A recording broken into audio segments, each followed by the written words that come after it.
Hoy que ha comenzado aquí, en Madrid, en la Cumbre del Clima, traemos a Periodismo a la Carta un terreno muy interesante, el de la energía sostenible al alcance de cada casa, ¿no? Y lo hacemos gracias a Luis, que nos llama desde Colmenarejo, en la Comunidad de Madrid. Luis, buenas noches. Hola, Pepa, ¿qué tal? Buenas noches.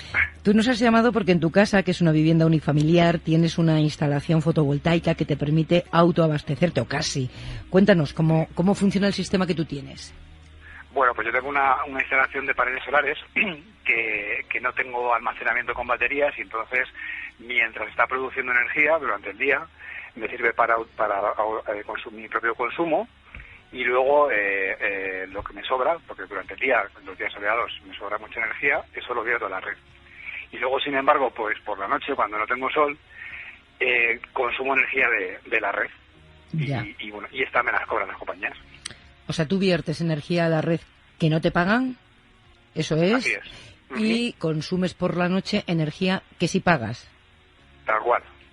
Y además, en unas proporciones, además, dependiendo de los días, ¿no? Que sean más o menos soleados, pero en unas proporciones importantes, ¿no? Por ejemplo, en la factura de los 2 últimos meses, yo, después de haberme autoabastecido, vertí a la red 900 kilovatios hora.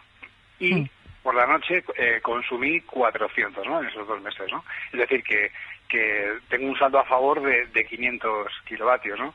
Y sin embargo, los 900 los he regalado y los 400 los he pagado. Oye, Luis, ¿y no hay compañías que se hayan puesto en contacto contigo para ofrecerte, en fin, pagarte aquello que viertes a la red?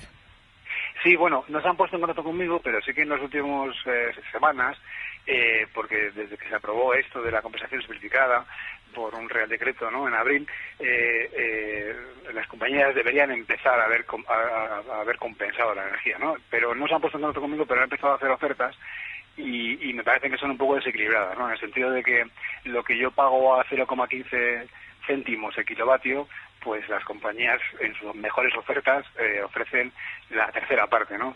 5 céntimos en vez de 15 céntimos que yo pago, pues ellos me pagarían 5 céntimos. A ver, para los que no tenemos ni idea, o sea, que te ofrecen comprarte la energía que tú produces y no usas a la tercera parte del precio que luego te van a vender la suya por la noche.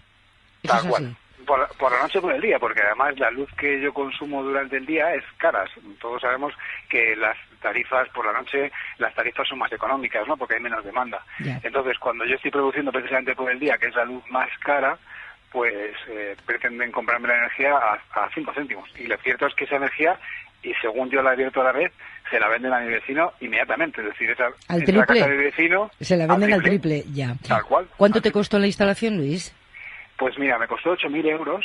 Es cierto que obtuve luego una subvención por los pelos, porque es una subvención de la Comunidad de Madrid que bueno, pues que publicaron el 24 de diciembre, fíjate, ya sabes lo que estamos haciendo todos el 24 de diciembre, ¿no? Antes se decía con agosticidad, y esto es con nochebuenacidad. Con nochebuenacidad, como navidacidad, no sé cómo se dirá. Y bueno, pues sí que me pude acoger, porque yo es un tema que me inquietaba siempre, mucho, entonces estaba pendiente, ¿no?, de estas cosas. ¿Y de cuánto fue la subvención? 2.000 euros. De 2.000. ¿Cuándo calculas que vas a recuperar tu inversión, esos 6.000 euros? Pues si las cosas siguen como están, me llevaría más de 10 años. Si por el contrario me compensaran por los excedentes, pues podría aspirar a 6, 7 años. Bueno, y aún así, a mí 10 años me parece poco, ¿no? Para lo que, en fin, la recompensa que tienes, no solo desde el punto de vista económico, sino, en fin, por lo que hacemos por todos los demás, ¿no? Por lo que mejora la calidad del aire que respiramos. Vamos a tratar de responder a esa duda que tú nos planteas, que la puede tener mucha gente que está en tu misma situación o que se plantea el autoconsumo. ¿Qué pasa con aquellos que no tienen baterías para almacenar la energía que captan sus placas? Espero estar diciéndolo bien, que yo no soy una técnica, no tienen baterías y que por lo tanto la vuelcan directamente y luego tienen que comprar para las horas en que no luce el sol o algo así. Voy a tener técnicos, no se asusten, que nos lo van a precisar. Yo trato de traducir las dudas de cualquiera de nosotros. Eladio Meizoso, buenas noches. Hola, buenas noches. Nos dice Luis, esa posibilidad, la compensación simplificada, ¿no?, que permite cobrar por la energía sobrante, está en el BOE desde el mes de abril, pero los que tienen una instalación de autoconsumo no cobran todavía. Bueno, hay titulares de instalaciones de autoconsumo que están cobrando ya por esa energía sobrante, tenemos constancia, no son muchos casos, y otros, la mayoría, que no cobran, como es el caso de Luis. Para poder cobrar tienen que confluir 3 buenas voluntades: de la distribuidora eléctrica, que aporte los datos de los kilovatios hora vertidos a la red, la comercializadora, que los facture, y la comunidad autónoma de que se trate, que haya facilitado todos los trámites administrativos necesarios para lo anterior. ¿Y si unos cobran porque la mayoría no? Esto se debe a que la normativa legal en la que se basa la llamada compensación simplificada aún no está en vigor. La Comisión Nacional de Mercados y la Competencia tenía que elaborar la normativa que correspondía para que esto pudiese ponerse en práctica. No es suficiente con lo que se publicó en el Boletín Oficial del Estado en abril. En paralelo, Red Eléctrica ha presentado la propuesta que le tocaba a ella como la gestora de la red eléctrica española, y ahora falta que el Ministerio de Transición Ecológica, que es el que tiene la competencia, dé curso a todo esto, se publique también en el BOE y entre definitivamente en vigor. Hay operadores del sistema que han decidido esperar a que la norma entre formalmente en vigor y de momento no facilitan ese cobro. Pero si no hay norma legal, Eladio, ¿cómo es posible que en algunos casos ya se pueda cobrar? Bueno, pues por un pacto de buen rollito, si me dejáis decirlo de una forma gráfica. Fuentes del sector no oficiales nos han aclarado que cuando en abril entró en vigor el decreto del que habla Luis, se daban 3 meses a la CNMC, a la Comisión de Mercados y Competencia, para que elaborase esa normativa concreta para poder ponerlo en práctica. La CNMC no lo hizo a tiempo, pero en julio convocó a las partes implicadas y les propuso un acuerdo de mínimos para poder poner en marcha ese sistema de cobro, de compensación simplificada. Hay distribuidoras, comercializadoras, autonomías que están por la labor, están facilitando que haya autoconsumidores que estén recibiendo la compensación por su energía sobrante. Con que falle una sola de las 3 partes implicadas, eso ya no es posible. ¿Y cuándo estará lista esa normativa? Pues le hemos preguntado al Ministerio de Transición Ecológica, que es el que tiene la llave en todo este asunto. De momento no ha podido darnos una fecha. Gracias, Eladio. Bueno, pues vamos a trasladar la pregunta al director de IDAE, el Instituto para la Diversificación y el Ahorro de la Energía, que es el organismo público que ayuda al Ministerio de Transición Ecológica a redactar las normativas. Se llama Joan Groizar. Muy buenas noches. Muy buenas noches. ¿Cuándo estará lista la normativa? Esta es la pregunta. Yo, si me permites, Pepa, aprovecho haciendo un brevísimo zoom out. No he dicho ninguna barbaridad, ¿no? No has dicho ninguna barbaridad, ha sido muy correcto. Como digo, aprovecho para hacer un súper breve zoom out y decir que, aunque parezca paradójico, creo que es muy bueno que estemos debatiendo de esto ahora mismo. Es muy bueno porque si nos retrotraemos a un año y medio, el debate era otro totalmente. Era una situación del impuesto al sol, era una situación de debate energético que no tenía nada que ver con el actual, de un sistema centralizado. Y efectivamente, como bien ha dicho el oyente, hubo un cambio de normativa, primero en octubre del año pasado y luego en abril de este año, que lo que hace es eliminar el impuesto al sol. Facilita mucho la tramitación de estas instalaciones, habilita, y luego seguro que habrá tiempo de comentar, nuevas modalidades de autoconsumo, pero efectivamente establece esta compensación simplificada. Cuando a mí me sobra energía durante el día, porque no estoy en casa y tengo la placa generando, esa energía me la puedo descontar de la factura. Hasta ahora, con la normativa anterior, tenía que registrarme como una comercializadora eléctrica casi, darme de alta con una actividad económica y hacer todos los trámites que eso suponía, lo cual no tiene ningún sentido, ¿no? Llevamos estos últimos meses con ese trabajo técnico que ha explicado muy bien el compañero, y esas resoluciones técnicas, esos ficheros que tienen que intercambiar las distintas partes para que no dependa precisamente de esa alineación de voluntades que hemos comentado. Está ya todo redactado, la publicación es inminente en términos administrativos, esta semana o la que viene. Aun con gobierno en funciones. Aun con gobierno en funciones. Pensé yo que la culpa la tenía eso. Como ya es una normativa aprobada, es decir, el Real Decreto es de abril, y el gobierno estaba en sus plenas funciones en ese momento, es un acto de trámite, digamos, que simplemente implementa aquello que ya se aprobó.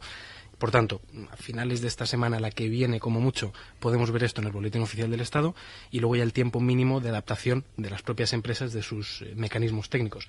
Como tarde, a principios de 2020, podemos estar disfrutando los consumidores, aquellos que tengan o tengamos placas solares, de esta compensación simplificada. ¿Y cómo se explica lo que nos comentaba Luis, que haya empresas que compran la energía sobrante a 5 céntimos el kilovatio y que luego la venden a 15 céntimos, que es el triple? Esto es la ley de la oferta y la demanda. ¿Va a tener arreglo? ¿No tiene arreglo? ¿Competencia puede entrar? Porque claro, un consumidor frente a una empresa no es nada. Esto es más sencillo de lo que puede parecer y a lo mejor menos tenebroso, ¿no? menos sospechoso de lo que nos podríamos imaginar. Al final el precio, esos 50 euros megavatio hora, esos 0,5 céntimos el kilovatio hora, es parecido a lo que obtienen los productores, pues una gran planta solar o incluso una gran planta de cualquier otra cosa que venda energía a la red. y sin embargo lo que compramos en casa, o sea, la energía que compramos en casa, tiene unos costes adicionales, unos peajes, unos cargos, que lo que pagan es, oye, yo a las 9 de la noche, cuando consumo energía de la red, hay todo un sistema ahí detrás que está listo para suministrarme eso, ¿no? Por tanto, es verdad que lo que pagamos es más porque hay toda esa infraestructura detrás que estamos pagando también en cargos. Puede que haya mucha gente hoy muy atenta, seguro, muy atenta, porque es un día de mucho bombardeo con la cumbre del clima y que esté dudando que tenga que tenga en la cabeza hacer una operación parecida a la de Luis y diga, con un gobierno en funciones, habrá gobierno, no habrá gobierno, esto va para adelante, no va para adelante, merece la pena, no me voy a encontrar un impuesto pasado mañana que haga, que me arruine la inversión. Esta vez ya es la de verdad. Esta vez ya es la de verdad. Aunque no quisiéramos, o sea, aunque hubiera un cambio de gobierno con otras prioridades, las directivas europeas que se han venido aprobando en los últimos meses ya dicen que el autoconsumo, existe el derecho a autoconsumir sin cargos ni peajes, por tanto sería ilegal, iría contra el derecho europeo que un hipotético nuevo gobierno español quisiera cambiar eso. Pero es que además quienes antes proponían el impuesto al sol y otra serie de cosas, en las últimas votaciones, por ejemplo en las Cortes, han ido cambiando progresivamente su visión. Por tanto, el autoconsumo está para quedarse, forma parte del nuevo sistema energético y por tanto tiene mucho recorrido. O sea que cuando yo digo eso de que no va a ser opinable en breve lo de que la energía sea sostenible, no me estoy equivocando mucho. Para nada. No va a ser ni siquiera opinable. Gracias, Joan. Quédate conmigo porque enseguida vamos a hablar sobre autoconsumo en general con otros dos expertos que nos acompañan, pero antes quiero despedir a Luis. Luis, pues esto es lo que hemos podido conseguir para ti. Pues, os agradezco muchísimo el esfuerzo, el trabajo, la investigación y además que hayáis tratado el tema en un día tan importante, tan señalado como es hoy, por el tema de la cumbre climática. Un abrazo, Luis, y muchas gracias a ti. Adiós. Gracias a vosotros. Hasta luego. Pues, como les decía, nos acompañan en esta mesa otros dos expertos en esta materia. José María González Moya, director general de la Asociación de Empresas de Energías Renovables. Muy buenas noches. Buenas noches, Pepe. Y Mario Sánchez Herrero, que es profesor de Economía en la Universidad Complutense de Madrid y director de ECO, una empresa sin ánimo de lucro, eso lo explicamos ahora, dedicada a rescatar plantas fotovoltaicas gracias a la participación de particulares. Muy buenas noches. Buenas noches, Pepa. Luis ha puesto sobre la mesa una opción de autoconsumo muy interesante, la de una instalación fotovoltaica, pero habrá quien nos esté escuchando y piense, eso solo lo puede hacer alguien que tiene una casa unifamiliar, yo vivo en un piso o vivo en unos adosados. ¿Es posible para todo el mundo?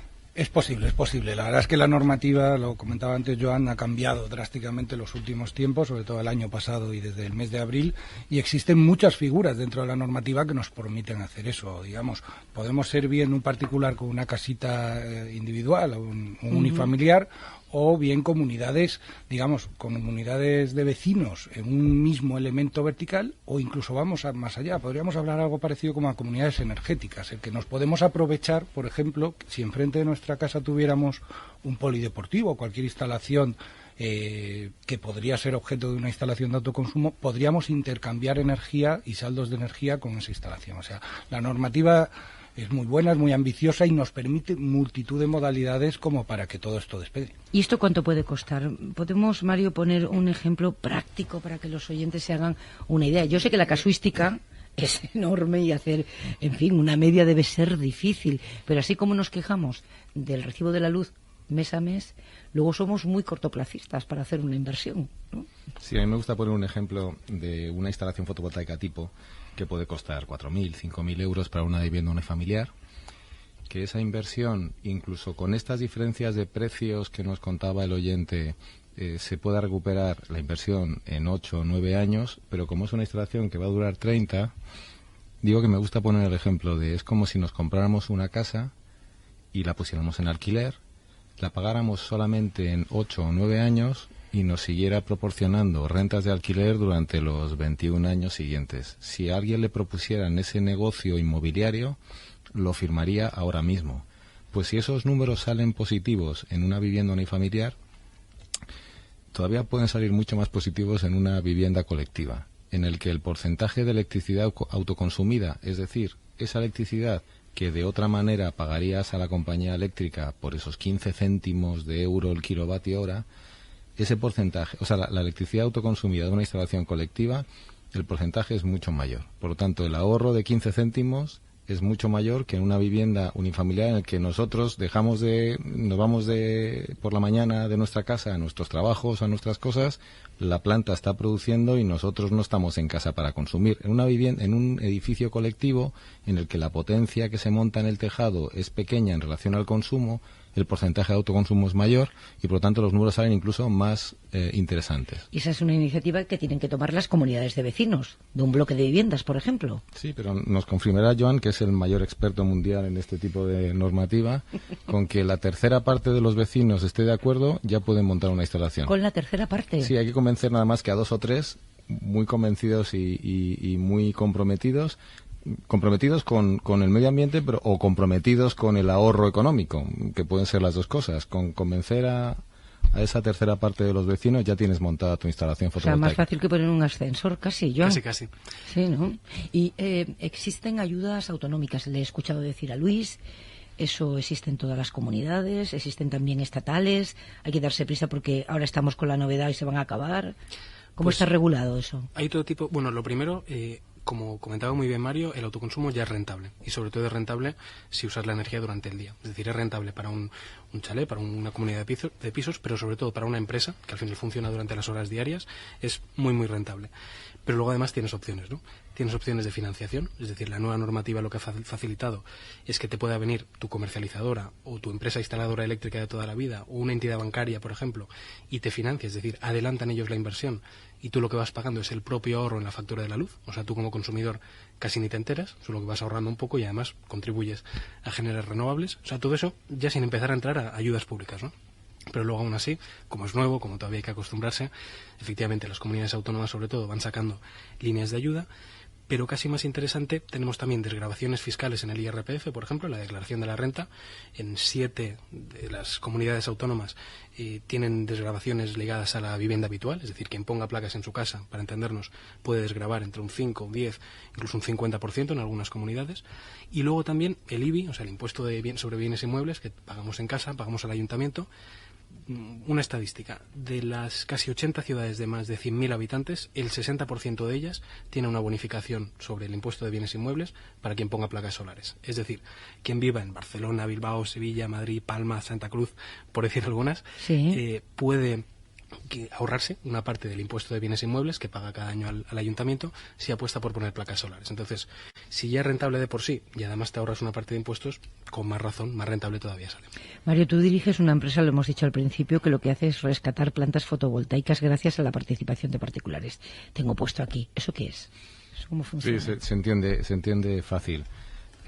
Y José María lo conoce muy bien porque lo ha vivido en primera persona. Digamos que los gobiernos anteriores primero fomentaron las renovables ofreciendo unas generosas ayudas a quien pusiera paneles solares en aquellos tiempos en los que un panel costaba 800 euros cuando ahora te cuesta 60. Hubo un momento en el que había que apoyar a esas tecnologías. Gracias a ese apoyo, no solamente de España, sino de otros países, se ha conseguido abaratar en este orden de magnitud el precio de las fotovoltaicas. ¿En cuánto tiempo es eso? Pues en 10 años aproximadamente hemos conseguido llegar a estos precios y siguen bajando los precios, o sea, cada vez van a ser más competitivos. Pues después de que se aprobara esa normativa, generosa digo, empezó a haber un encadenamiento de regulaciones que recortaban los ingresos que tenían derecho los propietarios de esas instalaciones. Todavía hay mucha gente que está entrampado con los bancos porque con lo que ingresaba ese importe reducido no le daba para pagar las cuotas. ¿Qué es lo que estamos haciendo en ECO? Lo que hacemos es, le compramos la planta a un precio mayor que le pagan los fondos buitres, o sea, le rescatamos y lo que hacemos es socializar la planta. En nuestras plantas, que tenemos ya 115, han invertido ya 4.300 personas, que lo pueden hacer desde 100 euros, con una rentabilidad del 4,5% después de impuestos. Y lo que conseguimos es que lo que eran plantas solares en los que había invertido gente por el mero objetivo económico está ahora lleno de personas que se pueden decir que son productores de electricidad limpia, que tienen su dinero colocado en cosas reales, no en el banco que no saben qué hacen con ello, y obtienen una rentabilidad interesante y forman parte de una comunidad muy, muy, muy grande de personas que transforman el modelo energético. Maneras de invertir, ¿no? Eso Maneras es, de invertir. Justamente. Si Rosendo no estuviera a punto de retirarse, podía hacernos una... Podía invertir y hacernos una canción. Eso es.